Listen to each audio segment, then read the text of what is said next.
the Linux Gamecast Weekly, the show that covers the latest Linux gaming news, reviews, how-tos, and most importantly, whatever the hell else we come up with. This week, the Stanley Parable is here, despite Linux users being big old meanie heads. AMD splits Radeon into its own division, so now a new group of people can neglect the Linux drivers.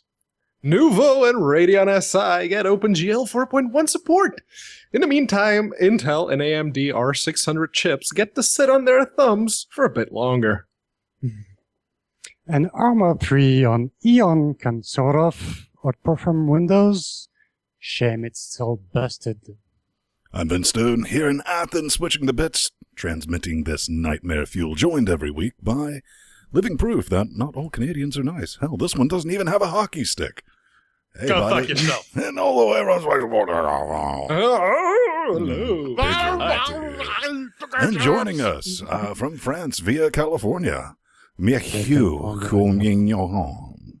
You thought you had a hard time understanding Pedro. Welcome to Challenge that. accepted. And together with the chat realm dynamic, we form a bit of a cocaine Voltron. Before we get started, we'd like to see what's going on in each other's life organs. J-Baby, what's up? Oh, not much. Been nursing my big old infected oozing toe. It's good stuff. I'll spare you showing it because I'd fall off my ball if I tried to hike it up on the desk. Also, I may or may not be wearing any pants. That too. Yeah, no one wants to see that. But yeah, I watched the entire first season of Dark Matter because my boss told me, yeah, that show's alright. And I'm like, you're 50-something years old? Are you sure about that? Yeah, it's pretty good. And it is very much alright. Gives me a bit of a Farscape vibe, so not bad. The twist at the end, though, that literally came out of nowhere. They did not build that It's up at all. not a twist. It's pretty predictable. What's going on in France? Okay, so we made some progress with MT on the super secret projects that will be coming in the next months. We got some stuff to sort out before we can really test it in production, but it's made some good progress. Also, I survived a heat wave here in Los Angeles. It's been super hot. And I've done some surgery on my Nexus 7 tablets. Thanks to iFixit.com. It was pretty... I received some tools to fix it and it went really well. And now I have my tablet back. That's cool. Super sweet. Over here, if you were wondering, outside of the holiday, that's what we're blaming the delay on the show was. I went to an after party for the Dragon Cons Sunday night, and wow, I'm too old to party with 20-somethings. I still can, but there's definitely the recovery thing that I'm not used to, where you're just kind of laying there the next morning going, oh. So that was a thing. Old Man Ven. Let's talk about Old Man Horse. Yeah, the horse seems to have it really out for Australia. It just does not like Australians. Those motherfuckers. It's our Steelers! Update! Now what is this nightmare fuel? Oh man, This comes from PC Gamer, and it's bad news for Australia. XCOM 2 is $127 to pre-order on Steam. That's US dollars, because in Australian dollars, it's only like $89.95, which, you know, after you apply the correct translation? No, that's not the word Conversion. I'm looking for. Conversion, yes. Currency Thank conversion. you. Take a shot. But yeah, it costs $59.95 to pre-order in the US. It costs €49.99 euros to pre-order here. And in Australia, it's $89.95 Australian dollars, which converts to 127.45. Now, I've complained because €1 actually converts to $1.13. And games that cost $10 in the US cost €10 here, which is like €11.30. But this is literally taking the piss. Yeah, I'm definitely, when I saw that, I was, this is seriously some weapons grade, because fuck you, that's why. Genuinely it is, and definitely, I know we have a small contingent. Actually, it's a little bigger than small. Just a little tiny It's a few people in Space Australia that I'm just saying, read between the lines. If it's not region lock, maybe I'll be in a gifting mood. Hint, hint, nudge, nudge, wink, wink, say no more. J-Man, but you had some extra. Yeah, no. Yeah, I mean, I honestly wouldn't be surprised if, I wouldn't feel too bad either if guys like Yaspoon and Clink had to cancel their Patreons. Because, I mean, shit's getting expensive. This is, quite literally highway robbery. Information superhighway robbery, but highway robbery nonetheless. Do you have any thoughts? Yeah, you got to ship those games to Australia. That's pretty big boat ride, see, isn't it? You need all the Cisco equipment to make sure that everything arrives upside down. Like that is some hardcore network processing that you need to do. You have to flip the carrier pigeons upside down and teach them to fly like that. All right, let's talk about ARMA. Armacrog. From our pal, from our, let's say, questionably opinioned pal. What's his face?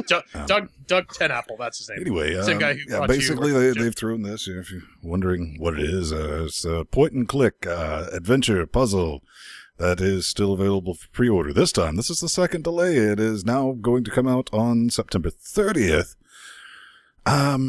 A lot of people are like, come on, guys. But according to them, we don't know exactly what happened, but they said, we just found a game-breaking bug, and they announced this less than 24 hours before the release date.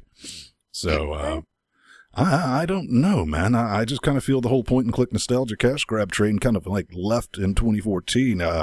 Strider, you never heard of this, though, right? Well, I don't think so. Well, I looked at it, and didn't seem familiar, and did kind of look like some kind of Earthworm Jim game. And then I looked at the description in Steam, and it is from the Earthworm Jim creators. So, keeps the spirits of those games. Apparently it was already covered in previous shows, but I don't remember that. Yes, it was. I mean, at least, if they are telling the truth and there is some game-breaking bug, good on them for holding the game back and fixing. Better. I mean, game. Yeah, it's that old Miyamoto quote. A delayed game will eventually be finished. A broken game is busted forever. So. Yeah, it's definitely a good idea, and I'm pretty sure that Steam refunds kind of came into play there, and they're like, yeah. It's good that provides the kick in the butt for the QA, because with that looming over their heads. But Stanley. It's a parable. It's finally here. We've been waiting on it. Seems like mothering ever, the Stanley parable. It's been a year. It's a first-person exploration game where you play as Stanley, and you will not play as Ted. You will follow us. Basically, you walk around, you cock about. It's got a bunch of weird endings, and, well, I picked it up, and I was like, okay, because I think everyone has a copy of this, because it's been in bundles and everything else. I beat it the first time. Well, no, not exactly the first time. It, reset, and I was like, right, so this is how this game is played. Gotcha. Went through the second time, completed it, didn't do the speed run, which I believe you have to do in under 4 minutes. It's got some interesting achievements. 4 minutes and 22 seconds. Performance. It has the go outside achievement. This is built on the Portal, Source. Portal Source 2 1. engine. Yeah. Source 1.5. Massive performance. I mean, at 1080p, I was getting 290, 300 FERPs, and even at 4K, it was a steady 130. What did you think about it, Frenchie? You like the narrator. The narrator is pretty great. Liked it a lot. It makes a huge part from the game. It's mostly about this guy. The game is super fun. There's a lot to find out, a lot to explore. I haven't seen everything. Apparently, there's Minecraft parts of the game and the portal. There's a portal recreation. I didn't see that, but I've finished the game. I've seen a couple endings. I've earned almost all achievements except the speedrun and the one go where outside. you have. Yeah, No, go outside. Don't play the game for 5 years. Get the achievement. I have. I just jumped my clock to 5 years later and got this one. Just didn't get the cheaters. one with. Yeah, no, it's, Hacksaw! So what took so long for this thing to come out, J-Baby? So, you might remember we talked about this, like, literally last year.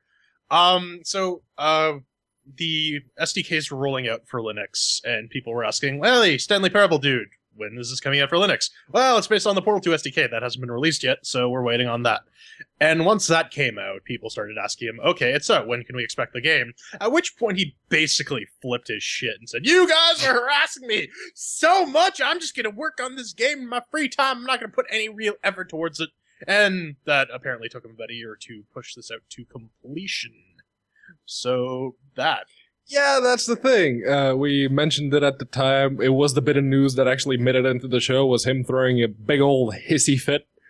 But he probably, like Ven put in the notes here, he never got any actual harassment. He just wanted to take some time off, and he kind of had that promise looming over his head, and he went like, I gotta find an excuse to not do this because I can't deal with this shit right now. So, oh, you guys are being mean to me. The Linux crowd has a reputation for being mean, so yeah, that's my excuse. I don't know. I say never attribute to malice what you could to stupidity.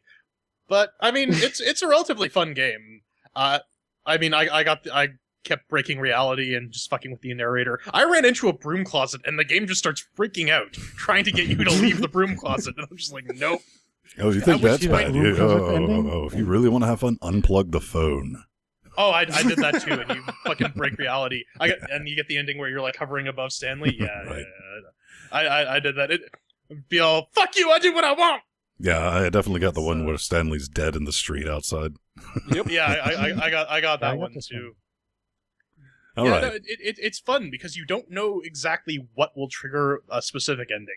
There is one ending that will actually tell you what you need to do to reduce it, but that's one of the reality busting one. It's $14.99, but it goes on sale often enough, and it's in bundles too. And if you don't already own it, then One thing you might want to point out, I mean, it doesn't say it's available for the Linuxes, but it is. it's available. It's available. Yes. Take our word on that. But Saints Row Oh, 2. my heart! No, stop!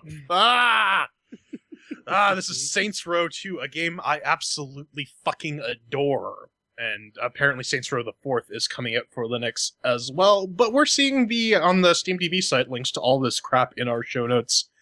It looks like Deep Silver is coming out with the Saints Row 2 port for the Linuxes and the Mac OSs, and I've been waiting for so long, ever since that got announced with like Batman and Torchlight and Dirt and all that, or Grid and all those other shit. They had Saints Row in there, and I'm like, yes, give it to me, hook it to my veins!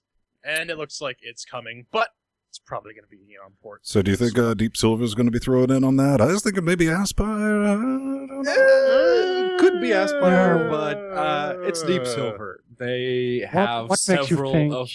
it would be Aspire port because the Because PC it's an old ports- game. Yeah, but the PC port was done originally by CD Projects, which also made The Witcher 2, and you know who made The Witcher 2 ports? It was Virtual Core. It never happened. It was like that aborted Star Wars prequel. Yeah, no, let's not... No. If it's virtual programming, I'll never touch this game with a 10-foot pole. Yeah, But don't. if it is either man. Aspire or 4A Games, you know, the guys behind Metro, and all things considered, barring the issues with MSAA, the Metro Redux games work stupidly well under Linux. So either Aspire or 4A, I'm cool. Virtual programming, hell no. Yeah, Metro Redux has to be one of the better ports on Linux altogether. Yeah, indeed. I would still hold there's Portal. definitely nothing speculation sauce, but since we're on the topic of virtual programming, Oh yes. Oh yes. That ARMA port. Oh boy.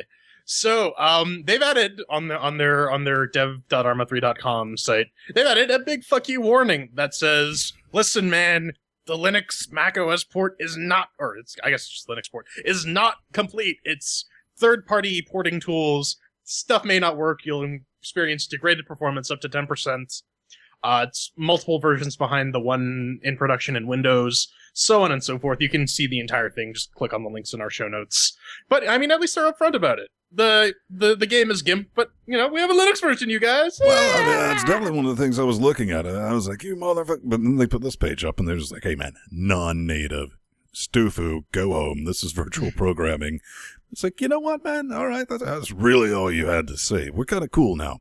I don't like games being done with VP. I'll never fucking play it. I will never buy it. I will never support this current stopgap measure that they're trying to use.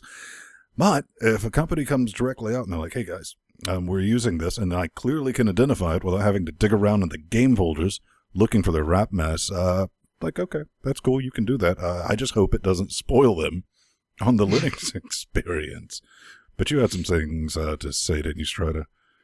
I saw a couple of days ago a benchmark done on SteamOS and on Windows, and basically all the time the frame rates were above Windows on SteamOS. So it's pretty good sign, and it seems that virtual programming has got to fix their shit.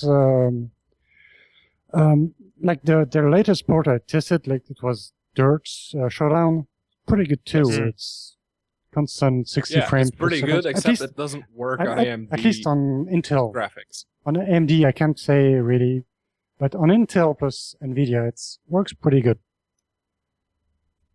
Yeah, good luck if you don't have a Intel CPU. Actually, we have some shtick about that in the news segment we'll touch on. Mm-hmm. Yeah. But yeah, like I said, they're upfront about it. But they're big on this. I do agree with Ben. I mean, it's a stopgap measure, and until you get people actually targeting Linux as a platform and not just writing a Windows program and shipping it off to some other guys to hack it to a workable state under Linux. Well, I guess we can just all be thankful. Continue to have degraded performance problems. Yeah, but, I mean, at least it's not another busted Android port on the Steam store.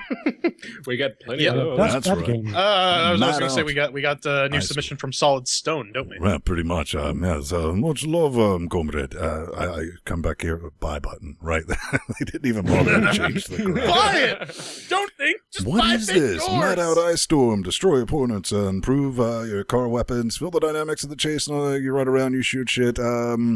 It works. It's currently 5.59, which kind of threw me for a loop, because correct me if I'm right, P-Man, wasn't the original like $14.99? Yep.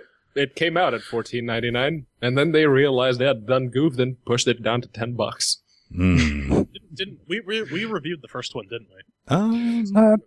Yeah, I did a review of that game for a popular Linux podcast once. It Yes. was a couple Yes, you months did. ago. You were on Linux Tech and Gaming? And I thought it was the Yes. Gaming on the Next podcast. All right. maybe it was The that Steam one. Lug podcast. Or the Foreign podcast, I think. But the one special thing, this does require the ever-elusive 1 megabyte DIMM. So And Hey. well, wow, they optimized the fuck out of that game. Seriously, this shit's straight assembly, son. I mean, This is some roller coaster Run tycoon it. shit. right? If you're wondering about it, don't fucking buy it. Don't. No, it's a full price It- standalone if expansion. you're looking, for- it's basically a couple extra tracks and all that shit. And if you're like me, you're like racing game, yay, finally, you will not be happy with it. It's most generic, bland. It's not More fugly shovelware. because it was originally meant to run on the Tegra Yeah. series. Mhm. I mean, it's got okay graphics, but I mean, the gameplay, nothing. The menus are completely borked. Your upgrade, you don't even know what they can do. So yeah, kind of, let's just Yeah, dodge you, that you, one. You get the picture of what it is. But on the topic of elusive requirements, Yes, elusive as they are. So, this is simply chess.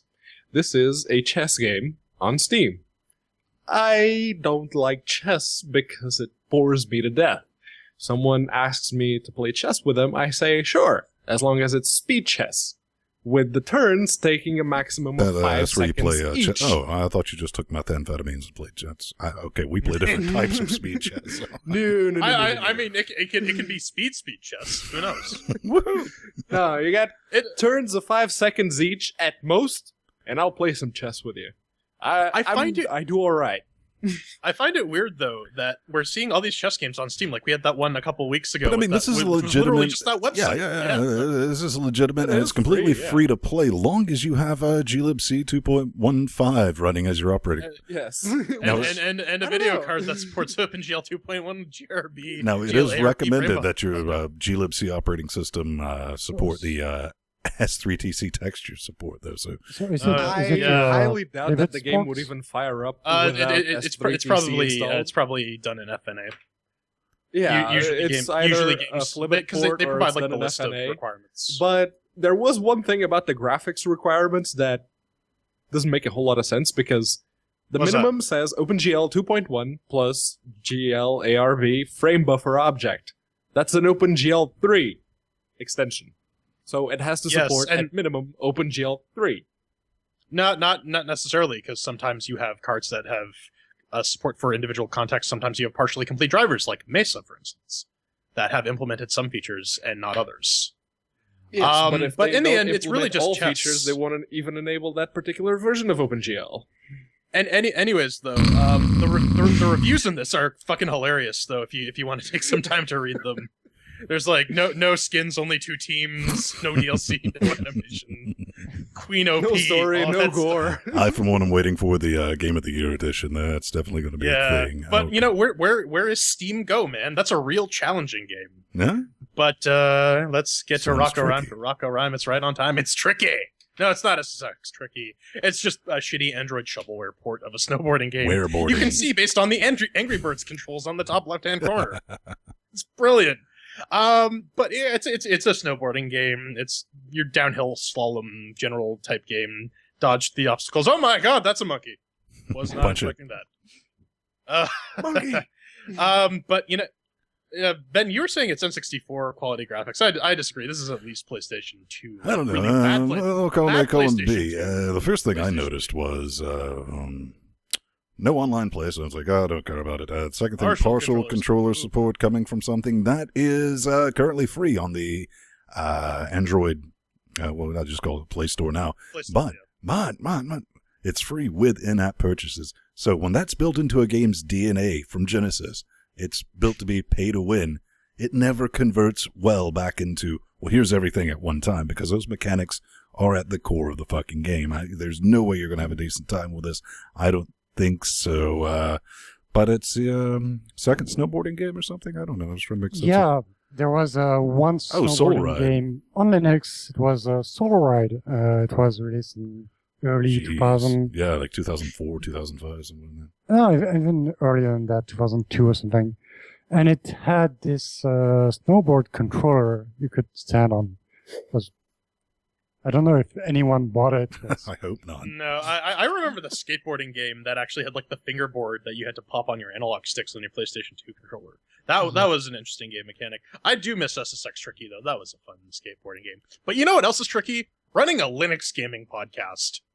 It's expensive. It requires a lot of hardware. It requires hosting. It requires effort, and we could not do it without your lovely support, our lovely viewing audience, Look at them who give us all. money all the time. It's like Chris Fisher, the Atomic Ass, Jill Klinka, who's getting charged out the nose for XCOM 2, Truggleswix there. It's brilliant. We have no new Patreons this week. But if you want to head over to patreon.com/LinuxGameCast to help us out, we appreciate every little bit you give us. And even if you can't afford to give us some money, spread the word. But we do want to give some special thanks to a couple of people who donated over PayPal, not Patreon this week. Number one is Element OP Productions. I was on their podcast last week, Everyday Linux. So they decided to try and bribe us. And they bribed me with a $25 Amazon gift card, too. So jokes on them. And also Sandy has decided to give us some money. He's still alive. We love him. Thanks a bunch for that, Sam, man. We love it. But up next, we have a whole lot of shit to talk about regarding AMD, so stay tuned.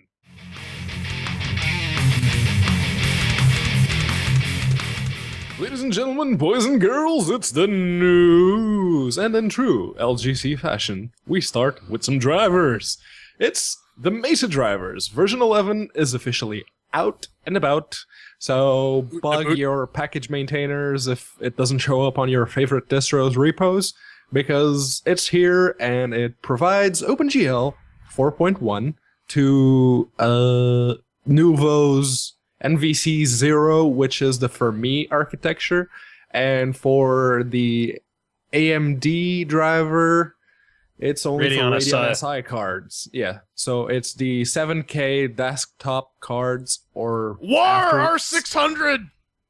R600, Intel. Come on, guys. Oh man! And they have a couple of more fixes, some EGL introductions. They actually did a number of fixes on the Intel driver. You can check as usual. There will be a link in the notes with this release. You can read it. Have at. One other cool thing they added was AMD GPU kernel support for the R600, R300, and Radeon SI drivers. So when AMD decides to get their shit together and implement their user space tools for AMD GPU, well, that'll be available for those cards. But yeah, no, people who are on R600 and Intel are still waiting for OpenGL support and OpenGL 4. Yeah, and the clock is ticking. I mean, there are Steam machines that were listed as having Intel Iris GPUs. If they do not have OpenGL, at least minimum 4 support by November, those are going to flop. Period. Yeah, that's one of the main features that's I don't have on my laptop, which has Intel GPU, is OpenGL 4 supports. It's one of the things I have on Windows, but not on Linux. And I do run the XO Edger's PPA, so I'm waiting on this supports to get full thing that I should have on my GPU. I have actually been using Mesa 11 on the netbook, which is running Mint with the XO Edger's PPA. And on the work calculator, which is running Fedora 22, I have the Griever copper repo enabled. He also has been compiling the Git versions of Mesa, so I've had it there for a while, but no OpenGL 4, no OpenGL 4.1. You can force a couple of the contexts, but it's not going to be complete support. And I mean, my Steam box has an R600 GPU. I cannot wait until we get like proper OpenGL 4 support for that, because then I can run it. I can run like Linux games fairly well, and I can run Windows games through Wine using patched Wine on the DirectX hardware, which would be nice. It would improve its efficacy as an arcade box. But as it stands right now, it can just play Towerfall and FTL. But yeah, just because more AMD news. Radeon Technologies Group is being splintered from AMD proper so that they can focus exclusively on the GPU side of things. Because, you want to remove your most profitable branch and put it away from the rest of the company. that at a time where it's hemorrhaging money. Now, that's not necessarily true. We don't know anything about their cash reserves and whatnot. But I am genuinely curious to see what this will actually do to the APU division. Like, how will that work out? I don't know. I mean, I'm definitely wondering, what does this really mean? Well, basically, they are just making a new vertical for the Radeon Group, and, what's his name? He came back from Apple. Raja Kaduri. Thank you. I would have butchered the balls off that one. And his fabulous mustache. Yes. He's a very handsome man. Let's give him that. Oh. My first thought is, this is not really going to affect. This is going to let him be in charge of that, and he's going to report directly to Madam Sue, so maybe they'll be able to sort that and get some things right. And do you think, maybe possibly, gentlemen, that we'll see some development on the Linux drivers? You couldn't even finish that with a straight face. No, I can't say that with a straight face. But let's play speculation game. Maybe they're getting ready to sell the Radeon ATI bit? Maybe? Who knows? Possibly. I mean, it makes sense that they would double down on the GPU bit, because that's where a lot of the innovation is actually happening. I mean, their CPUs haven't been cutting it for years. Well, I was gonna actually use that as a transition to the next story, but do you guys have anything else you want to say? I've had high hopes for AMD whenever there's a big change inside the company. I think I'm done with that now.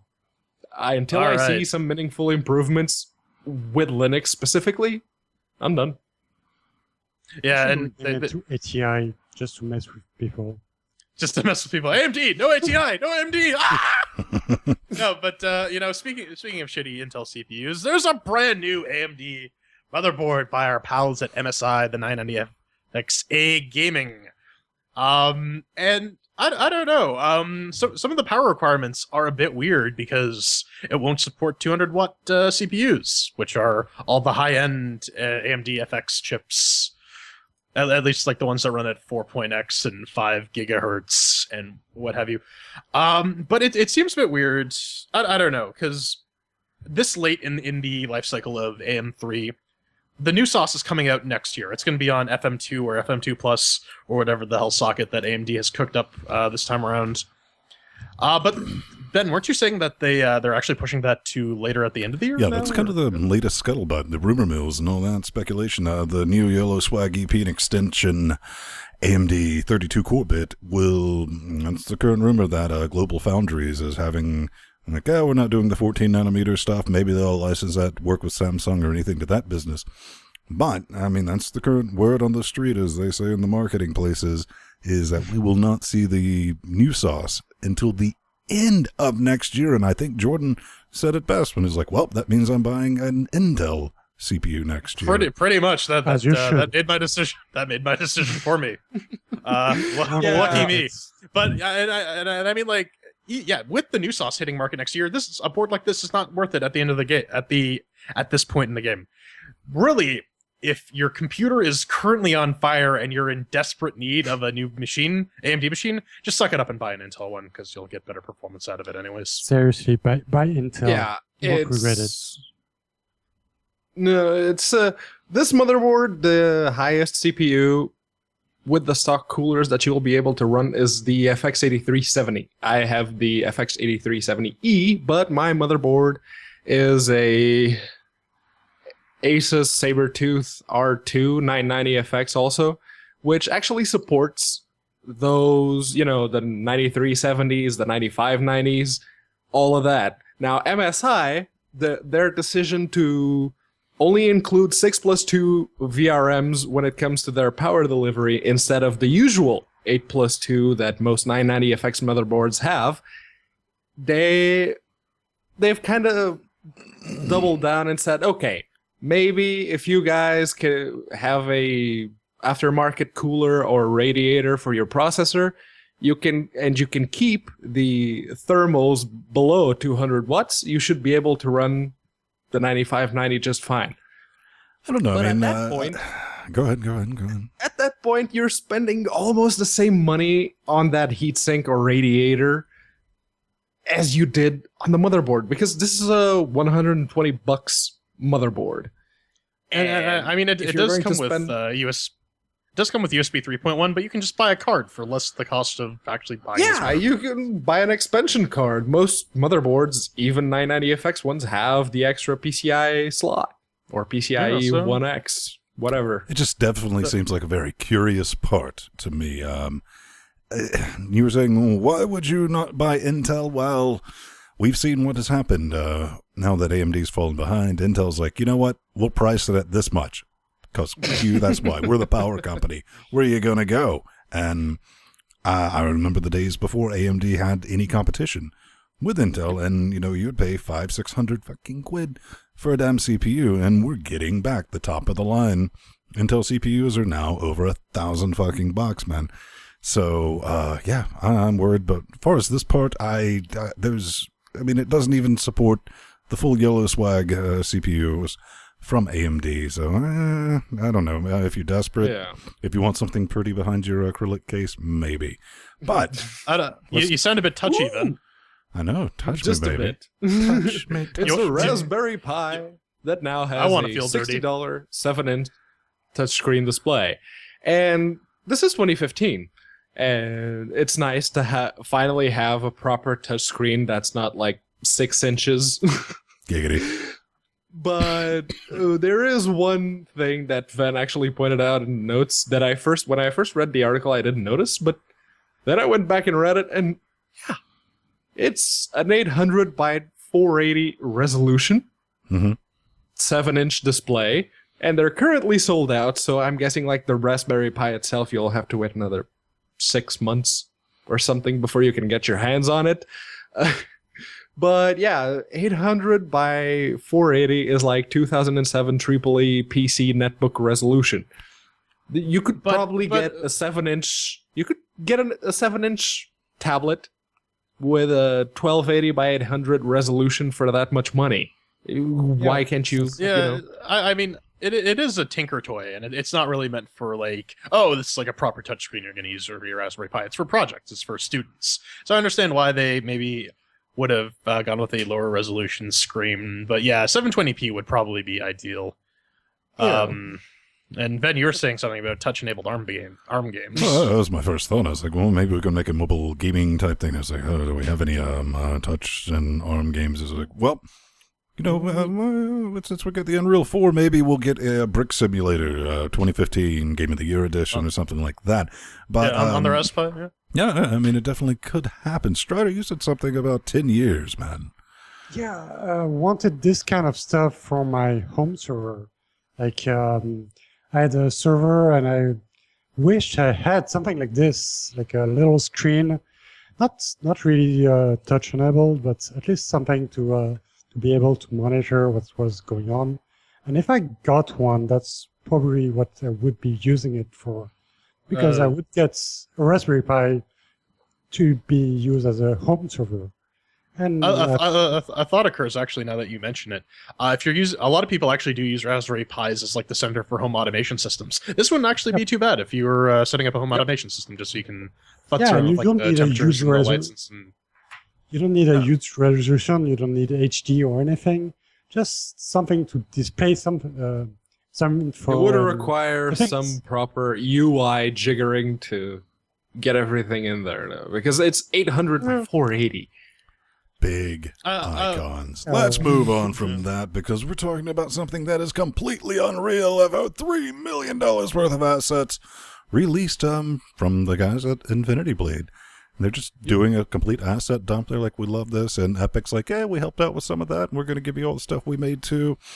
Yeah, it's like a $3 million investment. Yeah, and they're doing it because they'd went like 3 weeks without doing something incredible, making me want to, gobble one of their members. And I'm like, here we go, that works. But J-Man, you said you were kind of worried about some asset dumps in stores that could lead to bad things, maybe? Yeah.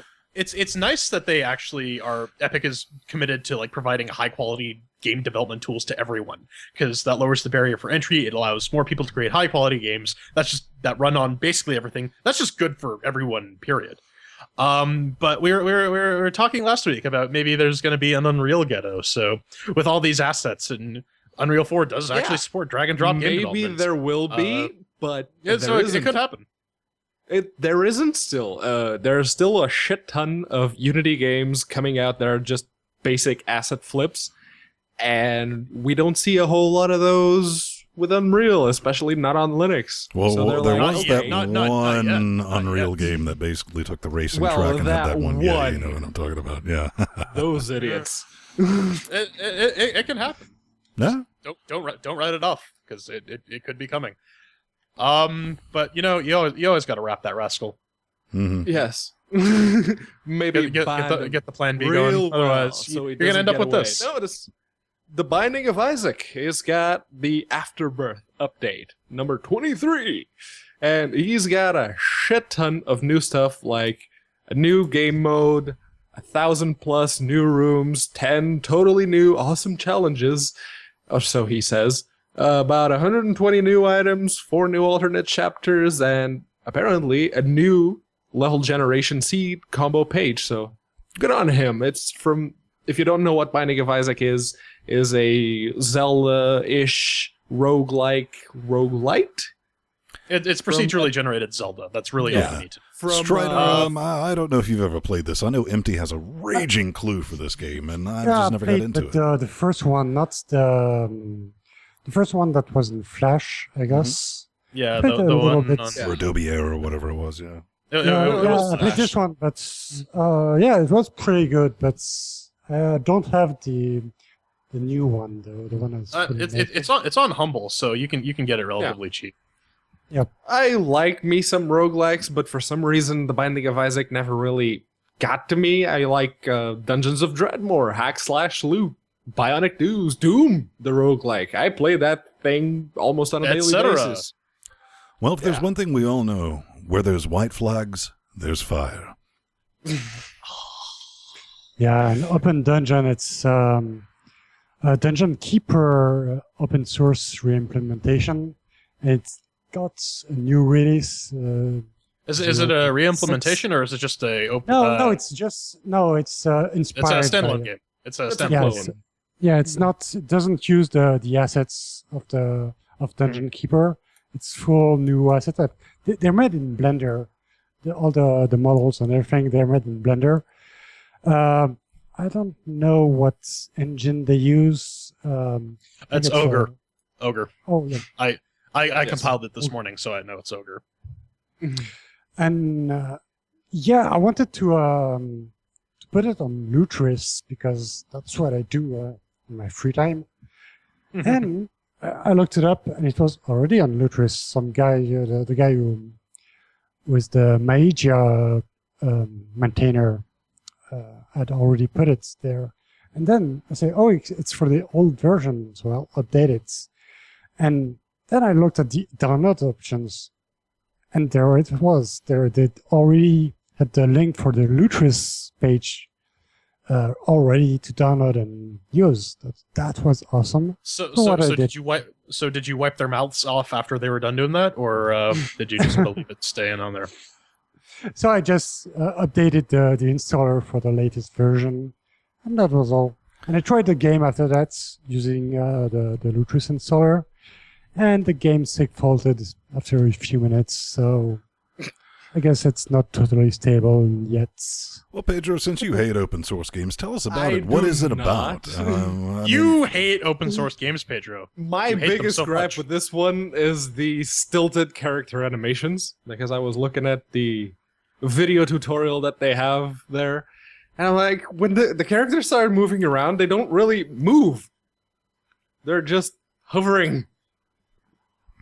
It's 2015. Well, it's basically a little dungeon crawler, and before you start hating on open source games like you normally do, I do not. Send your hate mail to Pedro at LinuxGameCast.com. I play this shit. Make sure to copy Roy at AMD. Doom the roguelike. This update basically brings fire, a couple of new maps and some business like that. You can check that out, opendungeons.github.io. That's going to be in our show notes, along with everything else. #Zergs. Oh, yes. Yeah, you ever thought to yourself, man, I really want to play some StarCraft, but Nope. I don't have my cracked copy that I Not downloaded once. off Kazaa Never millions happened. of years ago handy. Well, now you can play it in the browser. This is the StarCraft. They're totally going to get taken down for that. That is like outright trademark infringement. My God.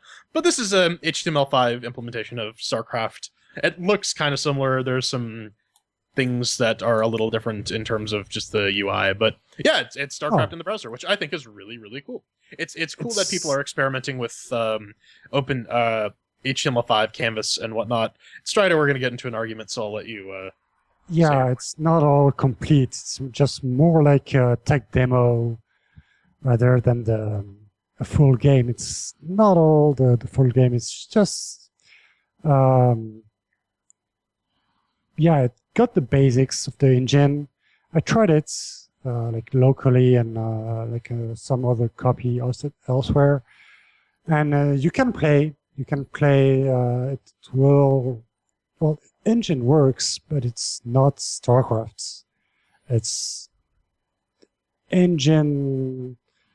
Well, it's some parts of the engine of StarCraft, and it's just basically a HTML canvas tech demo at this point. So if you want to play StarCraft, like an open source version of StarCraft, you've got Strategos, the Strategos engine. Ah, crafty Strider, avoiding the bit that Jordan was going to tear you a new one for.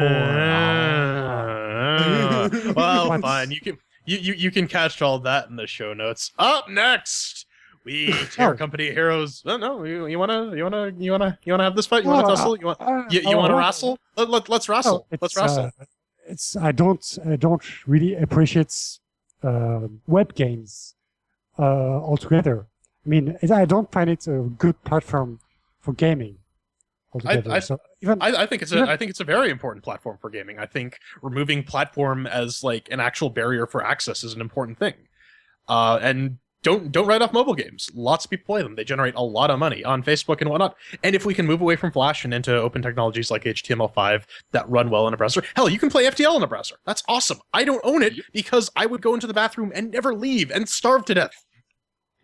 Yeah, but not really HTML, but you know what types of game we got. Yeah, on mobile. it's like ASM.js and whatnot, but it's still really cool technology, and I think it should be explored. I think that web as a platform for game delivery is something that has a lot of merit and could be turned into something everyone very cool. has a browser. Just not ready yet. Yeah. Just not ready. It's just not up to their. Okay, what's But- coming up next? Yeah, up next, like I said, we're throwing chairs at Company of Heroes 2, which actually works this week. Or does it? Find out next.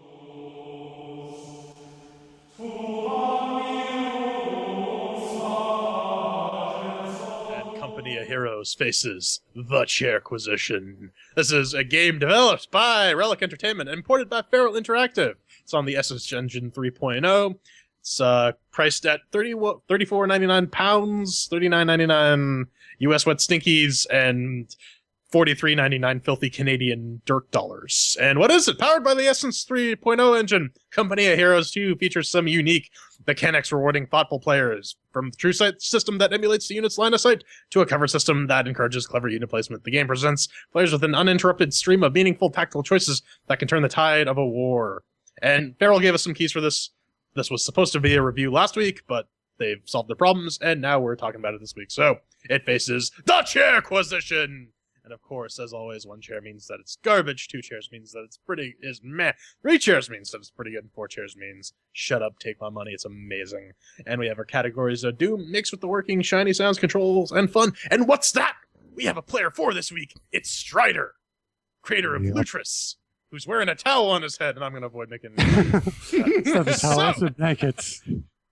Whatever. Let's kick this off. Mixed with the working Ven. How'd it do? How'd it do on the octa-core 8150 AMD? We're going to be saying that a lot, along with disclaimer, AMD. 4K display, Wow. 980 powered, Ubuntu 1404 LTS, box of the business. Well, here's the thing, Brad. It works, but poorly. I And thought don't you were going worry. to do the, what do you call it? Indiana Jones. You chose poorly? Poorly. I'm going to give it 4 chairs just because it's not broken. I mean, it does everything it says on the tin, but poorly. J-Baby. Yeah, on the hex core AMD 1090Ti with the NVIDIA GTX 980 on... I have a couple NVIDIA drivers back, but they're still pretty recent. Running Fedora 2264-bit. It works reasonably well. There are a lot of performance issues, but that doesn't factor into mix with the working. That the game runs, all the options work, and so on and so forth. So I'm going to give it 4 chairs. Yeah, there was a thing about that. I mean, frame rate is not exactly a graphics thing, it's a performance thing. That should probably we should start mentioning that in the mix with the working, but that's beside the point. If you want to play this We'll game on tap an AMD processor, trust me, disable the Steam overlay. The in-game benchmark was very revealing regarding that particular fact. The rest of the game last week didn't work. This week it actually did. I managed to play through the first couple of missions, so I suppose that's 4 chairs worthy on Corora 21 64-bit with the FX 8370E overclocked at 4.2 gigahertz and the GTX 970 Strix. 4 chairs. Okay, so I didn't have any problem running the game since day one. Running on the i7 4790K, and it could run better, but runs pretty well as it is. And I compared it to the Windows version, the 3.0 version of the Windows version, and it runs Not Windows 3.1? No, on Unfortunately. Windows 8 and the version 3.0 of the game. And it ran with a difference of 6 FPS with the advantage in Windows. So not a great difference. But I'm the only one on the review with high-end Intel CPU. So that's what makes the real difference here. So how many chairs does it get, Matthew? So I'll give it 4 chairs because no real problem. Good boy. Let's give him a round of applause, folks. No, I was Give thinking we him should the actually high get hand. The The high, high hand. hand. Yes, the high hand. The high. Dude, my hand is so high right now. No, we should get like the spoiler zone, except it's the AMD CPU zone graphics. But anyways, that's 4 chairs for Mix with the Working. Up next is the shinny and the sounds. So then, did it shin? And did it sound? Boy, well, then let's just start out. No, we just got to say this. This game is hella CPU limited. We can take a look here. That this is high. This is what it detected running at 1080p. So I'm getting maximum 42 FERPs. Well, let's switch that over to 4K. Well, nope. Actually, I take that back. This is running at everything on Nope. So this is 1080p, everything cut down to Lego. And you're wondering, what are you thinking about? Is it using everything? Yes, it's multi-threaded like a mofo, but we're looking at the 8150 here. It's not maxing it out, though, now is it? But you're thinking, well, it's just not, it's maxing out your 980. Psst, wrong. 26% GPU utilization in that business. Now, I know the 8150 Black, even though it's clocked at 4 gigahertz, which is not technically an overclock because it has a speed boost to 4.2, it's not a great gaming CPU, but I don't have anything in my box out of the 300 and plus games I have right now that are really genuinely unplayable. And why did I have to just waste all your time with this? Because I had to put this thing down to Atari Jaguar settings. I mean, in order to just try to experience it. And it was pretty rubbish at that. I mean, graphically, at that setting where it's kind of almost playable, but not quite, it looks like a brown simulator, a brown glass of rewarmed meh, because, I mean, let's face it, with everything on yellow swag, it doesn't look that great either. And a lot of people are looking at it going, why is this thing chewing up all this shit? I mean, it's not really doing anything fancy.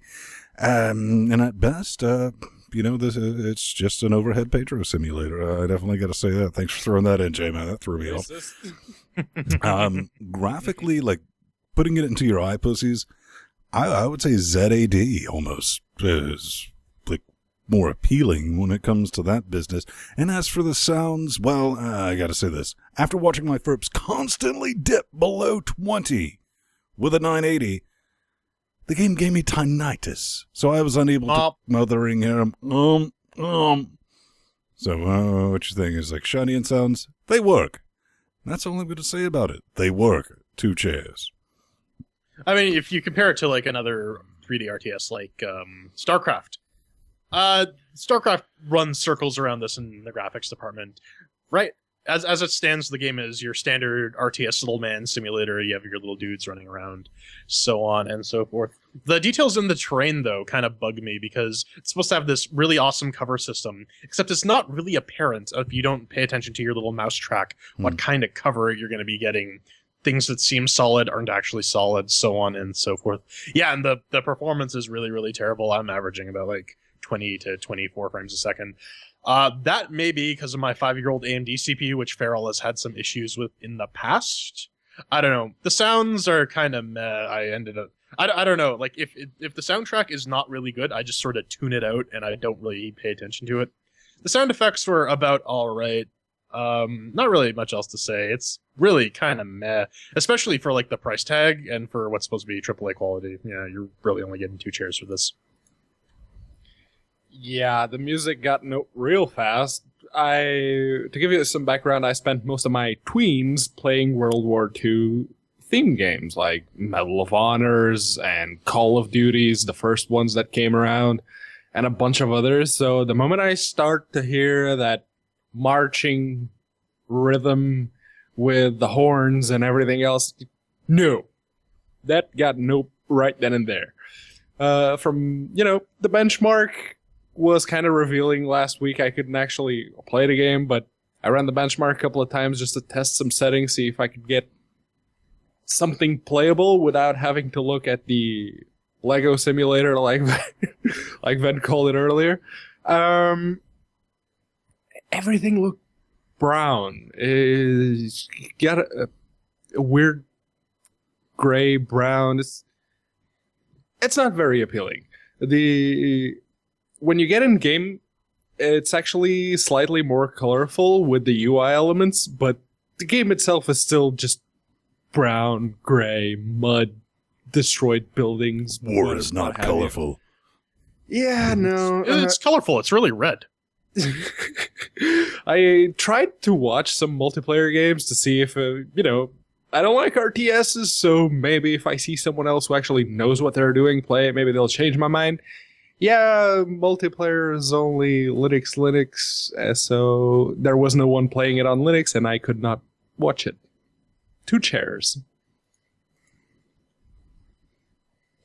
So yeah, the games run well enough to be fully playable on the A7. So we're talking about 30 FPS or above, between 30 and 50 FPS. So it's enough for RTS game. You don't really need to have those 60 FPS frame going on all the time. Other than that, the graphics look okay. They're not super colorful or anything, but then again, it's World War II themed game, not Nyan Cat's simulator. So there, of course, doesn't have any rainbows or anything, but looks good enough. Then again, yeah, it's for RTS game. You don't expect anything great, and the music, the sound effects, were okay. I didn't mind them. The voice acting were okay. The sound effects were okay. So I gave it 3 chairs. Okay, so that averages out to about 2 chairs for Shiny and Sounds. Up next is Control, then. Did you feel like you were in control? This is your standard fare. I mean, it'd be kind of interesting. We're going to get the Steam Areola controllers in our hand organs soon to see how this will translate. But what we're dealing with right now is reality. This is your standard gerbil and keyboard fare. Everything works. It's remappable and all that. But this is not necessarily a new rule, but this is a Venn rule. Any game that starts out with a standard mapping for my panning and tilting with the camera on the mothering arrow keys, because, hey, are you playing it like this? I mean, unless you're left-handed, because I'm left-handed, but I learned to use the gerbil with my right hand. So I got to remap all that. Anytime I have to go through that trouble just to play the damn game, you're going to lose a chair. But everything else, I mean, it completely works. It's just that extra bit of fuck you. That's why I don't like that. In all fairness, Dota does the damn same thing. And you immediately, because you want to hit WAS, that's where things should be, since they've been there since the beginning of time. Jay, baby. Oh yeah, no, the control placement can be a bit questionable, especially with the arrow keys. It was funny too, because when I was testing out that open dungeon thing, I hit WAS to move the camera, and lo and behold, it actually worked. But one thing to note is that the camera is actually pretty fucky, because you can adjust like the height and the tilt and pan and whatnot. And if you fuck that up, the game is essentially unplayable, and good luck trying to find your original state for that. I've been informed by my roommate, who plays a lot more real-time strategy than I do, that all the standard keyboard shortcuts most RTSs have are there. And I mean, I tried them out. They do work, and they're sanely mapped, aside from the whole camera pan thing. So that is a thing. One additional note is that when you're running the game at 4K, it is really annoying to pan the camera across the entire fucking screen. Drag the gerbil. Showtime. Yeah, so, I mean, no, drag the gerbil. Drag the waters. I'll give it 3 chairs. 3 Controls chairs are acceptable. All right. Yeah, I suppose it controls like you'd expect an RTS game to control. It could use better indicators for where your units are going when you have multiple squads selected. It happened more than once that I'd have like 2 squads, and I wanted to move them behind cover, and you don't get the teeny tiny indicators on the ground to say, yeah, here they're in cover, here they're sort of in cover, here, yeah, they're just gonna get shot. But they could probably fix that, and it got a couple of my squads nope right then and there in the first couple of missions. So I'm gonna have to ding it a chair for that. should be easy enough, but yeah, 3 chairs.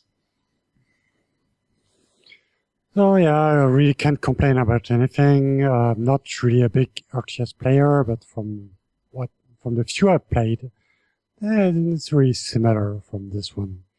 Yeah, it gets a little bit to get used to the arrow keys when you're used to move with WASD, but yeah, that's playable. I didn't try to remap anything, so I was pretty much okay with the default controls.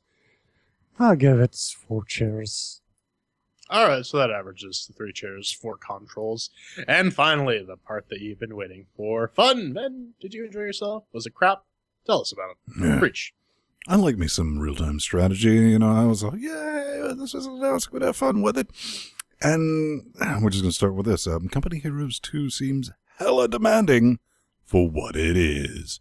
Hell, it's practically unplayable on my AMD 8150. Out of the 325 games, this is the only one that consistently fails to achieve 30 FERPs. Seriously, I'm not talking about 4K with YOLO, swag, and Dorito enabled. Nay, I'm talking 1080 with everything turned down to Lego. On average, I'm usually hovering around 24 and watching the slideshow. Well, ladies and gentlemen, that's not exactly what I would call fun. Now, I'm not blaming Feral. It's not their job to rewrite the engine itself. Their job is to get it ported to Linux. And they did a good job because the Windows version runs like equal shite on AMD CPUs. But to put a bow on this, I guess what I'm trying to say at the end of the day, take a shot, is I don't know if the game is air quotes fun. Not because anything wrong with the game, simply because if I had purchased this, it would have been refunded in the first 30 minutes. So, I'm sorry, 1 chair. See, I'm not the best judge for real-time strategy games, considering I hate them with the passion. I do not have the attention span to, track multiple skirmishes and coordinate them. That is just not my dice. Fucker, you can barely play pinball. Yeah. We'll get to the fucking pinball, man. Yeah, I mean, I played some Command and Conquer and StarCraft back in the day, but I never really got into it. I was never particularly good at it. I mean, aside from the horrendous performance issues, it looks like a competently done RTS. I mean, I did the first couple, I did the tutorial mission, and I played a couple skirmish rounds. But when it's like, okay, capture all the points and then hold them for 20 minutes, yeah, no, I'm not doing that. You get maybe 10 minutes, you get the 15 minutes out of me to actually capture the rally points, and yeah, I'm done. I can't do it anymore. I just, when all is said and done, I didn't enjoy the game. It does not speak to me as a gamer. If you like RTSs, you might want to give this boy a shot, but $40 is pretty steep, and so I'd wait for a sale. And we're really we have no dearth of real-time strategy games under Linux, so I would say I'm going to give this 1 chair. I just didn't have fun. It's not going to change anyone's mind about RTSs. Qualifier, I do not like real-time strategy games. I don't, I started the game and I'm like, okay, I know nothing about RTSs.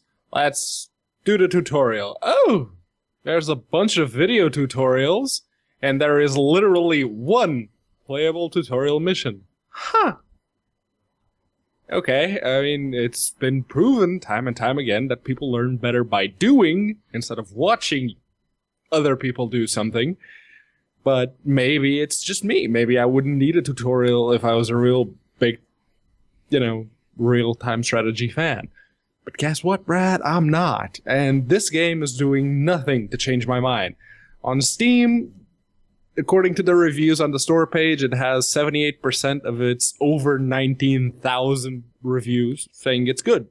So take my opinion for what it is. Turns out that either Feral or Sega done goofed when setting the Steam depots, because when I redeemed my key from Feral that they left in their press area for me, since I was using the Steam beta, it tied my account to the free weekend depot. So that's the reason both me and Jordan could not play it last week. When I finally managed to play it, I finished the first couple of missions, and you know what? I didn't hate it. I'm not going to play any more of it. But as far as real-time strategy real-time strategy games that I've played go, it's not terrible. It did absolutely nothing to change my mind regarding this genre, but it wasn't terrible. 2 chairs. Mr. Cordon Bleu. So yeah, I'm really not that good at this type of games. I mean, I started the missions, the campaign on easy, and I failed at the second mission. I did get through the first, but the second one, I played almost to the end, but then I got my ass kicked. But this doesn't make it a bad game. It's just me that does suck at this type of games. But yeah, I've tried a couple similar games, and from what I saw, it's done well. It's what you could expect from a RTS game today. So yeah, it does. I want to play some more of this, even if I don't. If I do suck at those type of games, I do want to get back to it and play a couple more hours, and maybe even try to finish the campaign if I can manage to do that. But so which means a lot, given I'm not a big fan of either RTS games or World War II games altogether. I don't know if this is something we mentioned, but there's no multi-platform multiplayer gaming going on because Feral couldn't manage to implement it because of the because of basic math, very specific to the platform. Like there were some libraries specific to Windows and libraries specific to macOS and Linux, so they couldn't get multiplayer working for multi-platform. So Strider, if you had to put it in a nutshell, what would your opinion be on the fun factor of this game? Yeah, altogether, it's pretty fun. I'll get back to it. I'll give it a couple more hours. So 3 chairs. 2 chairs. All right. So that ends up being 1 chair for fun, and because no one did basic math before the beginning of the show, I had to do that really quickly. It's 2 chairs finally for Company of Heroes 2. So, gentlemen, final thoughts.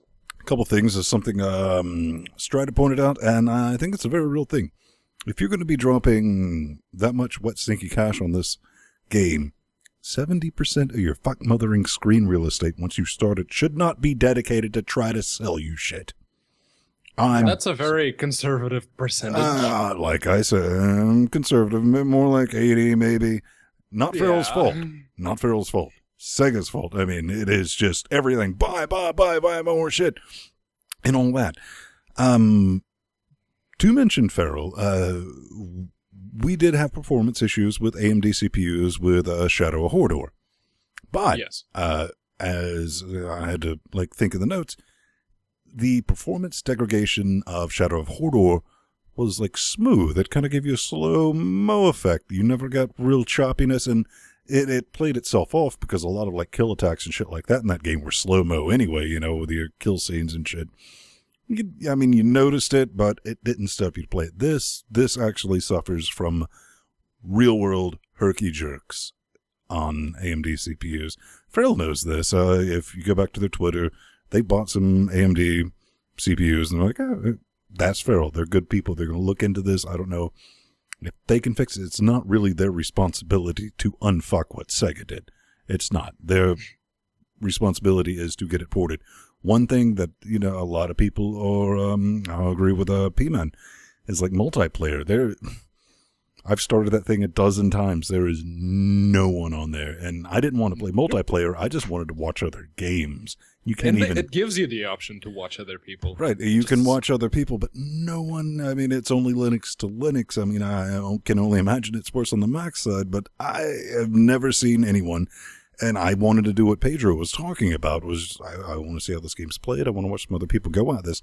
You're not going to be able to do that, so keep that in mind. P-Baby? Yeah, no, you basically hit the nail on the head on this one. It's not Feral's fault that the game is designed to try and sell you DLC. It's... That one's on Sega. That one's riding on Sega completely. From Feral's part, it's just... They have now bought a bunch of AMD processors and GPUs and a couple of new Intel processors and some new NVIDIA cards as well to enhance their Linux test beds. They kind of need to get those up and running and fix... Well, I wouldn't say fix this one, just fix Shadow of Mordor, please. Final thoughts, Frenchie. Yeah, and I there was this funny thing. I did some testing on the Windows version, and I Betrayer, burn him. I have Windows installed to the benchmark. Are you saying you surrendered to Windows? Him, heretic! How dare you face the chairs? And lies!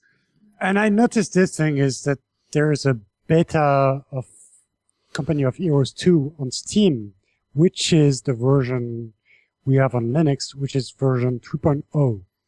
And this version has very little difference, at least on Intel, with the Linux version, as I said earlier. Yeah, it's not exactly on just- parity, and you were talking about the beta thing, and this is something I want everyone to know. I mean, the main reason we brought Strider on is because we wanted to give a fair comparison to where he could explain how it performs with a high-end Intel CPU, and I mean, it does run, doesn't it? It does on, and there's this thing, is there's the Windows version, the current version is version 4.0, and in Windows it runs really better than version 3.0. So where is that version on Linux? That's the big question. Well, Feral ports version 4.0 of the game on Linux. Yeah, and I mean, like, what going back to Pedro's point about the multiplayer, Aspyr figured that out with Borderlands pre-sequel on day one, and that has a lot more shit going on, like, globally than- But in all fairness, I mean, they were working with the Unreal 3 engine, which is far better known than whatever Sega poops out. Yeah, this is like some Essence. custom RTS engine. Right. But, again, Aspyr figured it out. Feral has a lot more money than Aspyr. Feral has a lot more resources than Aspyr. They're still working on it. And at the end of the day, this is a game. If you like real time strategy and you're on Linux, maybe check it out. Maybe hold off and wait and see if Feral can address some of the performance issues. If you don't like RTSs, you're not really going to have fun. So in short, Company Heroes 2, 2 chairs. Strider, 0 chairs because he has a Windows boot partition. Up next, we talk about anti-aliasing, pinball, and the Mac gaming segment. Wizards.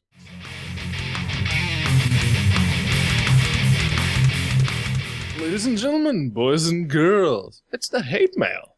And we didn't get actual hate mail this week, but we do have something we'd like to talk. Oh, we don't mind it when people scream back in our directions, Yeah. hence allegations. In fact, we and things love better left it. unsaid, yeah. You know, we'd love some feedback, some actual feedback for once. Because it But, gives us yeah. content. Yeah, and it is still my favorite segment of the show. If you don't know how to get in touch with us, you should. It's LinuxGameCast contact, fill out the thing. It's easy enough. If you're trying to promote a game, send us keys, send us a build, send us something we can play around with. We'll be happy to promote you. How does that sound? Sounds like a Good. hate mail. So, All right, so this random mouse this one's key. from go for it.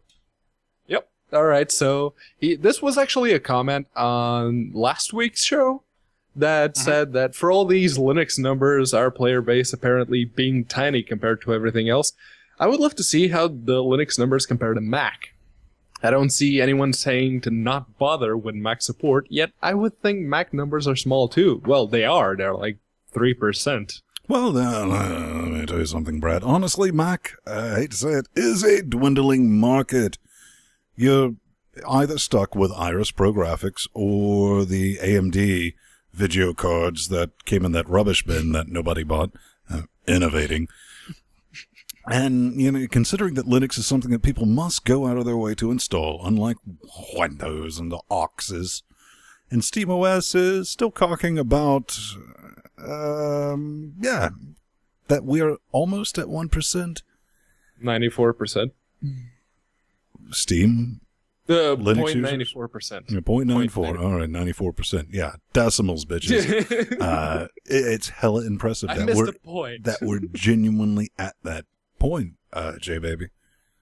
Yeah, one other thing to consider about Macs is that the Mac segment there isn't really so much like a gamer segment. There's no such thing as a Mac gamer, people who buy Macs specifically to play games. It's more people who own Macs and happen to want to play a couple games. I know a lot of developers that they got their gaming rig, but they got their MacBook Pro. I mean, for a lappy, that's a well-be piece of kit. Man. Exactly, and if you are a software developer, the only way you can legally develop on all three primary platforms, Windows, Mac, and Linux, is to, in fact, use a Mac. But yeah, and that's really it. A lot of the Mac segment is just these sort of incidental, casual users. There are a lot of diehards in the Linux community, but again, until we start getting market penetration with Steam machines, nothing is going to happen. They don't seem to care because the whole virtual programming thing, the Warper thing has been around for years on Mac, and they don't seem to care. I mean, because it's a less technical crowd, and they're saying, and their very valid opinion, something is better than nothing. I mean, it's two different communities. I mean, we all remember that train wreck of The Witcher 2 when the virtual programming walked in there giving their, oh yeah, we'll treat them like Mac users and tell us it's nothing like wine or anything like, and they got crushed when people telling them exactly what the fuck was wrong. I was one of those people. I posted a screenshot on The Witcher 2 saying, here's it running with your version. And it was just my desktop. Here's it running with wine. See the difference? No, you mean one worked? Yeah. Snap! Christopher, he writes in, well, let's talk about some pinball wizards. No unicorn wizards. Now that I have the attention of at least one person on the submission image, you did it right, Brad. I'd like to introduce myself. I'm Christopher Hogg, a solo indie developer who created and released games such as Tits, Hamster Tits, and Domino Tits. I thought you may be interested. Lemmy Winks. My first greenlit game, Hyperspace Tits, Pinball. Coming to Steam on September 30th. Hyperspace Pinball for Steam's arcade shooter. For Windows, Mac, Linux, pinball controls, 20 challenging, beautifully rendered levels. And, well, Brad, you absolutely did it right. You ticked off all the check boxes, and you crossed your T's and dotted your lowercase J's. You sent us 3 keys for Hyperspace Pinball. Pinball. I was actually kind of hoping for Hamster Chase, but that's just me. Yeah, unfortunately. This is coming out on the 30th. We've all had a chance to play around with it. I didn't mind it. It's got some very dodgy setups when it comes to getting a controller to work, but Jordan, you said I was talking crazy sauce for wanting to use a controller to play a pinball game? For pinball, yeah. Yes, because you normally play pinball machines with your keyboard. No, at least, well, with buttons on the side of my keyboard. You walk around with your keyboard all the time, and you plug it right into the USB thing on the pinball machine, so you can hit your control buttons, right? Obviously, Steam machines you got. No, but it's all well and good. But I mean, you know, it really doesn't help a pinball game. A bunch of exploding particle effects that look exactly like your ball that will just randomly appear after it hits something. I don't know. It's good that you actually reached out to us, and it's good that you're putting yourself out there. But like the pinball mechanics in this game don't really work out because it ultimately becomes a crapshoot. If you fire your ball at like one of the enemies, it'll just spike it back down to the point where your paddles can't hit it. That's kind of bad. Yeah, and the slowdown when you hit like 5 or 6 things before the ball comes down to touch the flippers themselves. The game does a weird like slowdown Matrix effect, bullet time thing. Yeah, it's on a game that's all about precision and timing. You're screwing up. You're screwing up everyone's timing at that point. Yeah, it's not like pinball requires coordination and being able to detect. I didn't actually mind the game. I mean, it's a different thing. You can't fault somebody for trying something different. I mean, this is like Galaga. No. This is Galaga Pinball. I mean, that's what this is. Jordan was kind of like, squirrel, too many things going on. I looked at that a bit different. I mean, I put like 30 minutes into just like cocking around. And I was like, it's challenging. I'll give that. I do like a good challenge. Good job. You got your plug in. Frenchie, what did you think? I'm just kidding. You didn't get a key. And on that bombshell, Let's cue the music. You can always find us normally around 9:30 Eastern Standard Moon Time. I'm Vince Stone. You can cleverly find me, I guess, if you're quite intelligent, at Vince Stone on the Twitter nets, plus Vince Stone on the G pluses. I'm Jordan Svung. You can stupidly find me at the Burning Pool on Twitter, plus Jordan Svung on Google+. You know, you can averagely find me at Unaccounted For on Twitter or plus Pedro Mateos on Google+, because I am the one and only Plage Marissa. And I'm Striker, and you can find me on Lutris.net and download it and test it.